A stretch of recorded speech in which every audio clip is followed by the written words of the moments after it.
Сәлем достар, бүгін небәрі 10 минуттың ішінде дәмді таңғы ас немесе тіске басар дайындайтын боламыз. Міндетті түрде видеоны соңына дейін көріп, каналға тіркеліп, лүпіл басуды ұмытпаңыздар. Ал мен сіздерді әрдайым қызықты рецепттермен қуанта отырамын. Алдымен қатпарлы қамырды қалыңдығы 2-3 см болатындай 4 бұрышты етіп жаямыз.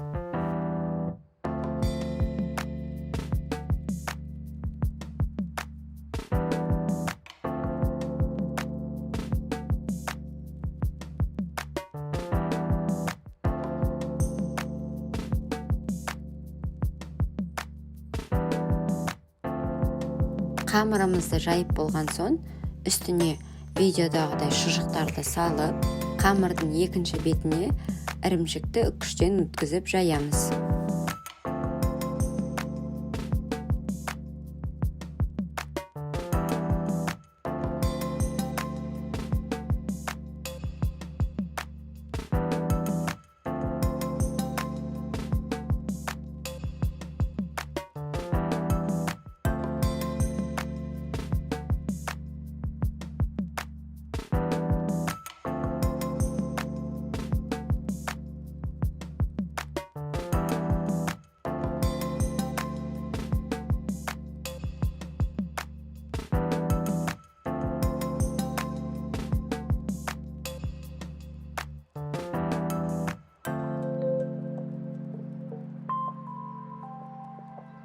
Енді қамырды шұжық жағынан дөңгелек етіп ораймыз.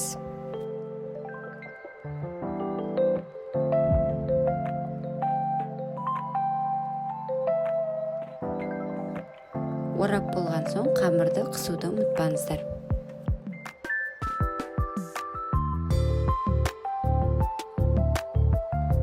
Енді шұжықты қамырымызды қалыңдығы 4-5 см болатындай етіп кесеміз.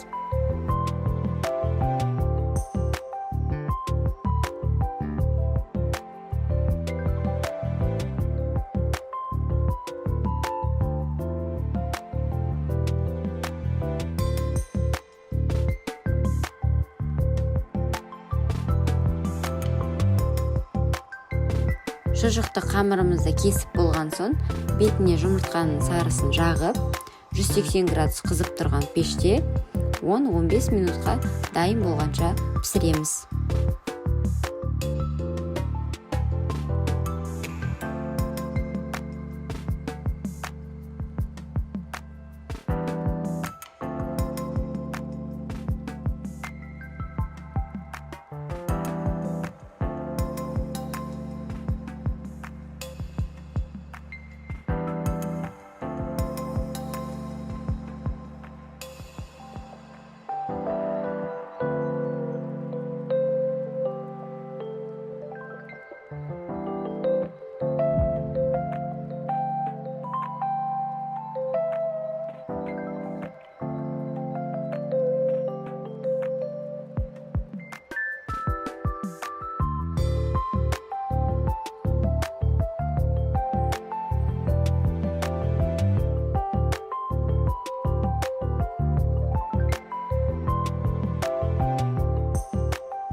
Осымен біздің жеңіл әрі дәмді таңғы асымыз дайын. Сіздермен бірге болған Асылжан, астарыңыз дәмді болсын.